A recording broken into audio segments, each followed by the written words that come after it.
It is difficult being a minority of any kind anywhere in the world. Lately, Muslims in the U.S. are often typecast as having extremist tendencies. How do you counter such a trend? Africa 54 Zoe Leoudaki talked to a Somali American who is trying to make a change. Have you ever thought about what it's like to be young and Muslim in America? Voice of America organized a panel discussion at the Museum of News in Washington, D.C.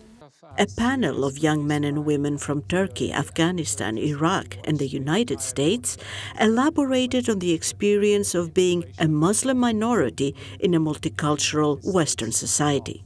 Mohammed Hussein was born and raised in the U.S., but he is devoted to helping young Somalis integrate into the American society. He is the head of the Somali American Youth Foundation. It's an organization that seeks to empower the next generation of Somali American youth. It's all dimensions of wellness, not just in one specific area. During the panel discussion, Mohammed Hussein talked about some aspects of the U.S. presidential campaign rhetoric and how that is affecting Muslims in America. A lot of people are just scared, right? Because the hate crimes in this presidential cycle have gone up exponentially, right? Mosques are being attacked, are being vandalized. Muslim women are, can't just walk in the street alone without having to worry about being attacked by, some random person who is a bigot. So I think a lot of what is at stake at this election is just overall the feeling of safety and comfort. And up to this point, that's what we felt as being Muslim Americans.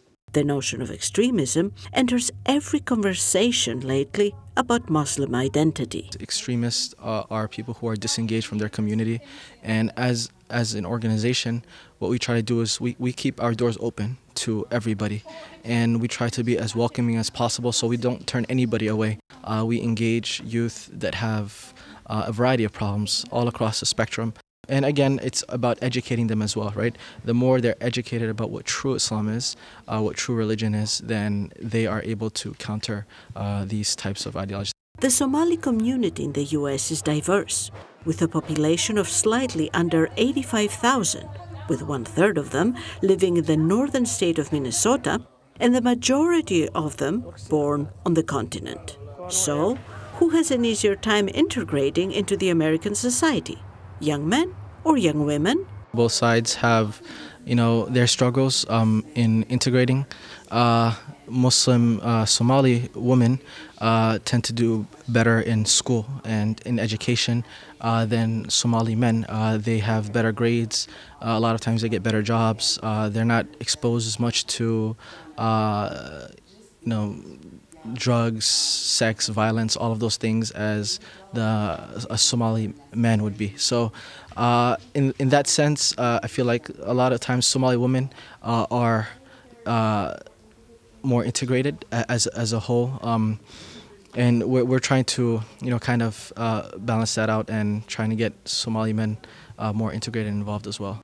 Mohammed also believes that the mosque is a power vehicle for integration into the American society. In the Muslim community, the mosque is the hub for the Muslim community, and studies do show that that Muslims who do attend the mosque regularly are more likely to be civically engaged, and part of that, stems from like the young lady said earlier, about thinking that there is hoping for a bright future, and that's what our religion teaches. Mohammed dreams of taking the blueprint of the Somali American Youth Foundation to other parts of the U.S. We are very, I'd say we're very strong.